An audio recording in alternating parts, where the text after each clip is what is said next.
Kita berjumpa lagi dalam program Stikas Profita.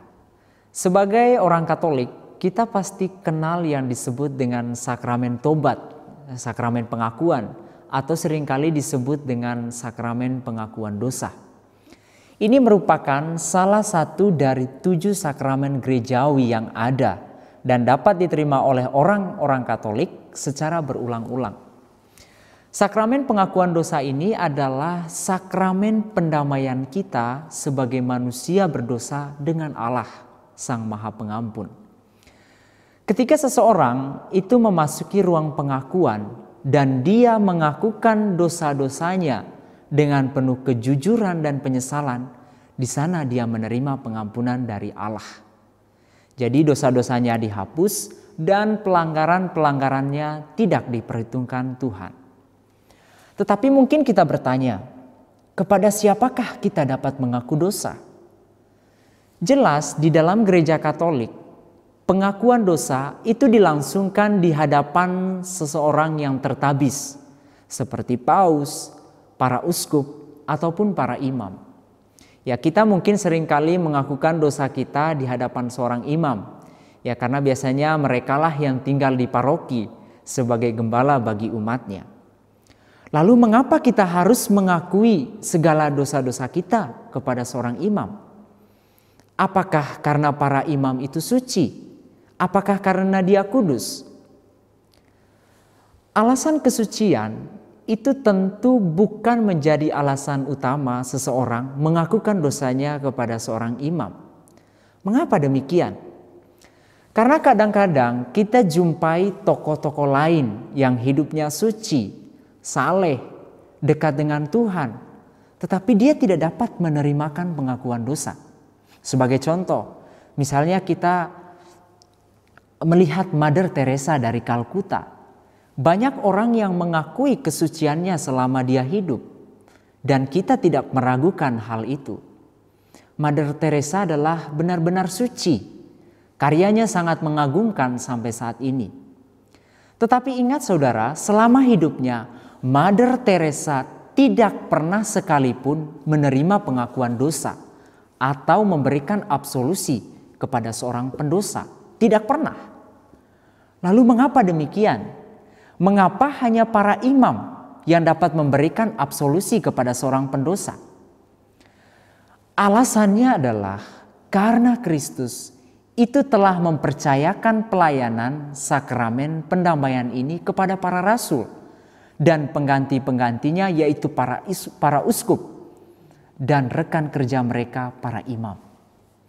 Jadi para uskup dan para imam itu telah menerima wewenang dari Tuhan, dan ini terjadi karena sakramen tabisan yang telah mereka terima. Jadi melalui sakramen ini mereka diberi wewenang untuk mengampuni dosa, bukan atas nama mereka sendiri sebagai penerima pengakuan dosa, melainkan atas nama Bapa dan Putra dan Roh Kudus. Ini ada dalam Katekismus Gereja Katolik artikel 1461. Lalu kalau para imam menerimakan sakramen pengakuan, itu berarti dia memberi pelayanan gembala yang baik, yang mencari domba yang hilang, pelayanan seorang Samaria yang baik, yang membalut luka-luka, pelayanan sang Bapa yang menantikan anak yang hilang dan menerimanya dengan penuh kasih sayang setelah ia kembali. Dia adalah pelayanan hakim yang benar, yang tanpa memandang bulu menjatuhkan keputusan yang sekaligus benar dan rahim. Singkatnya, imam itu adalah tanda dan alat cinta Allah yang penuh belas kasihan kepada orang berdosa. Bandingkan Katekismus Gereja Katolik artikel 1465.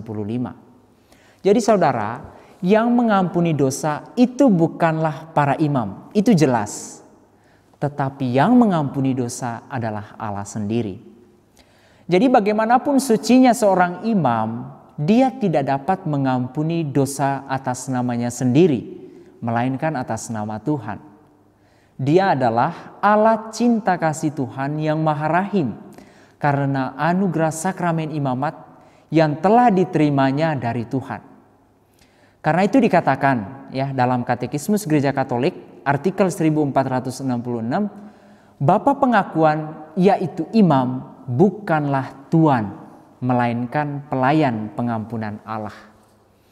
Imam itu adalah seorang pelayan pengampunan Allah yang patut kita percayai. Karena itu Tuhan juga menuntut dari seorang imam untuk merahasiakan dosa-dosa yang telah diakukan umatnya kepadanya. Artinya para imam tidak boleh menceritakan dosa-dosa umatnya kepada umat lain meskipun dia diancam. Jadi saudara, inilah tugas istimewa seorang imam. Tugas ini dipercayakan kepadanya bukan karena ia mampu mengampuni dosa atas namanya sendiri atau karena dia suci, melainkan pertama-tama karena kepercayaan Allah, karena wewenang yang diberikan Allah kepadanya melalui tabisan suci. Jadi dengan pelayanan sakramen pengakuan, mereka mendamaikan para pendosa dengan Allah dan dengan gereja. Kita bisa bandingkan dalam Presbyterorum Ordinis artikel kelima. Jadi para imam itu adalah pelayan pendamaian yang berusaha membawa kembali manusia kepada Allah. Manusia yang tadinya menjauh dari Allah karena dosa-dosanya, sekarang karena pengakuan dosa, mereka diantar kembali kepada Allah. Itulah sebabnya kita umat Katolik berani mengakukan dosa-dosa kita kepada imam dalam sakramen pengakuan. Semoga saudara memahami dan mencintai serta mengenal kebenaran, dan akhirnya Anda pun diselamatkan. Tuhan memberkati saudara sekalian. Salam Profita.